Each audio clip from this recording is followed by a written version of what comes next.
Do you want to know? Well, I've been thinking about you.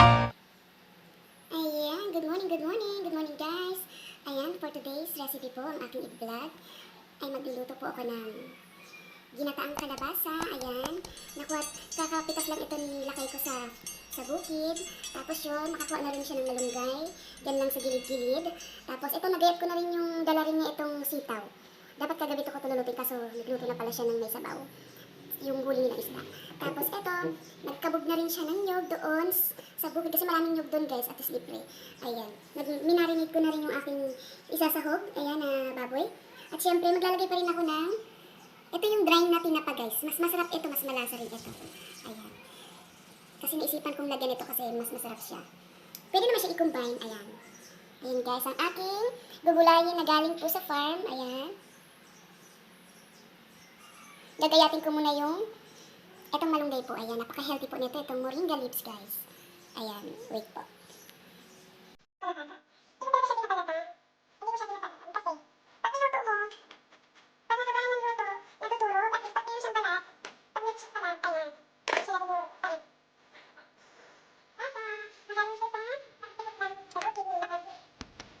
Ayan na guys.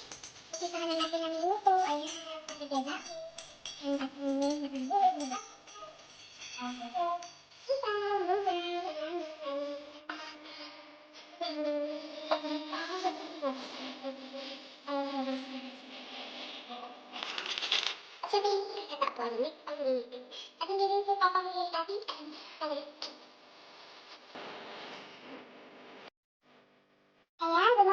Good morning guys.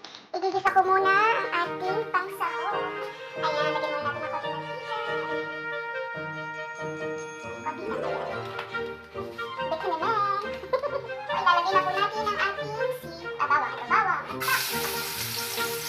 Kaya igigisa muna natin ang bawang. Sibuyas. Ayan, nalagay na. Tapos, luya. Ayan.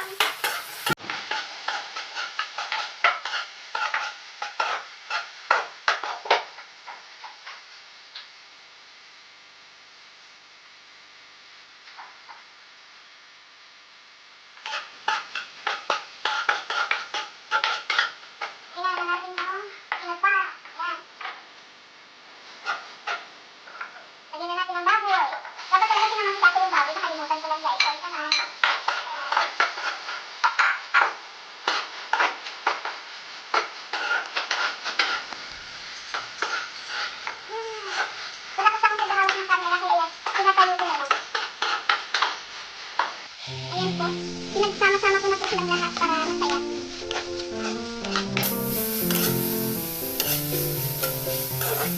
Maganda po kasi talaga, ginigisa mo muna para yung aroma niya.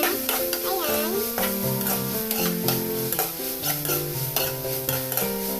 Mas mabango siya, o diba? Ito, mati-mantika. Para yung taba ng baboy mati-mantika po siya. Gamit ko yung camera ko Kahit yung camera ko. Kahit yung cellphone ko. Wala kasi sila kayo nasa bukid siya ngayon. Nag-aalaga ng mga baboy. Kaya hindi ko mahiram yung kanyang cellphone.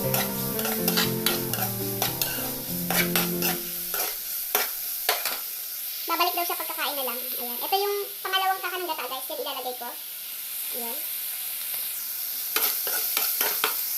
Ayan po, lalagyan ko po siya ng alamang. Ayan, ito po yung alamang.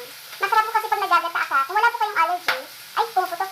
Ayan, lagyan niyo po ng alamang. Ayan, yan po yung maliliit na mga shrimp. Alam niyo naman po ito. Sa amin po kasi ang tawag nito balaw. Ayan, balaw po yan sa mga uwas nun. Ayan, shoutout sa mga uwas nun. At pag Tagalog po ayan, alamang po. Kunti lang kasi medyo maalat ito. Tapos gigisa mo lang para, bango-bango ng amoy niya guys. Grabe ang aroma. Gisa pa lang ulam na, diba? Ayan. Hindi nakikita, ayan, iaangat ko po. Ayan guys, ito na. Ilalagay ko na po ang ating unang kaka ng gata. Ayan, dito na lang. Ay, ito pangalawa pala ito guys. Sorry naman, pangalawa ito. Ayan. Ito yung pangalawa na. Sayang wala akong lemongrass. Nakalimutan kunin. Ayan, antay lang natin siyang kumulo. Ayan guys, ilalagay na po natin ang ating kalabasa. Ayan. Dahan-dahan. O, diba? Ang daming kalabasa. Bibigyan ko yung may-ari nung nagtanim ng kalabasa guys. Siyempre naman. Hindi pwede natin makalimutan yun, diba? Diyan lang naman siya sa baba. Wala. Unahin muna natin ang kalabasa kasi matagal kasi siyang lumambot. Ayan. Sobrang makulay ang ating gulay ngayon.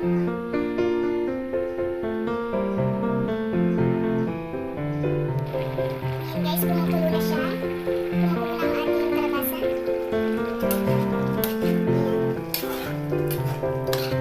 Hindi ko talaga siya binabalatan yung kalabasa kasi nga ayaw ko kasing madurog. At least yung balat niya kumakapit yan guys. Kaya dapat kapit lang tayo. Ayan.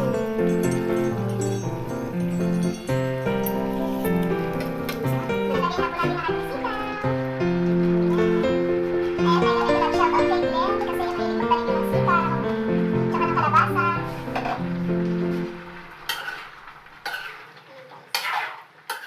Ayan guys, oh, makulay na makulay. Ilalagay ko na po ang ating unang kakanang gata. Ayan, lalagay ko na po siya.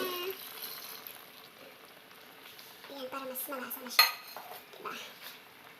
Pakuloyin ulit natin. Ang ihuli po natin ay yung malunggay natin kasi mabilis lang. Ayan, lagyan ko nga siya ng paminta. Ayan, oh. Tak, tak, tak, tak na rin tayo. Paminta to taste. Ayan. Hindi na ako maglalagay guys ng asin kasi naglagay na ako ng alamang. Ayan. Naglagay na kasi ako ng alamang. Ayan, ilalagay na rin po natin ang ayan. Ito na po ang malunggay, moringa. Nahatching ako dahil dun sa sa pamintang nilagay ko guys.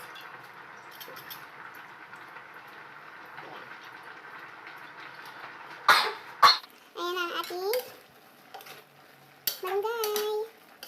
Sarap nito guys. Napaka-healthy nito guys. Itong niluto ko ngayon. Dapat doon kami magluluto sa bukid. Kaso nga po laging naulan. Kaya dito ko na lang siya niluto.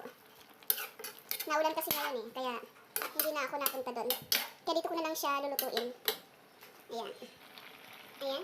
Siyempre, hindi mawawala si Magic Sarap. Bekenemen. Ayan, Magic Sarap. Nabaliktad kita. Ayan. Tak. Ayan, lagyan natin para mas malasa siya. Ah, diba? Kailangan natin lang. Ayan, ating Magic Sarap. Ito po, with kalabasa naman siya. Ayan. Thank you so much for watching guys. Please subscribe my channel. Like, comment, and please notify for more updates. Ayan. Bye-bye.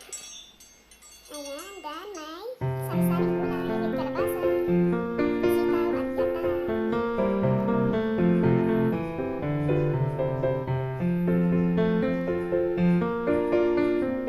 Ayan, syempre para sa ating kapitbahay, dalawang kapitbahay. Ayan. And I think I have to listen because the sun is up, it's a beautiful day. My beginning will be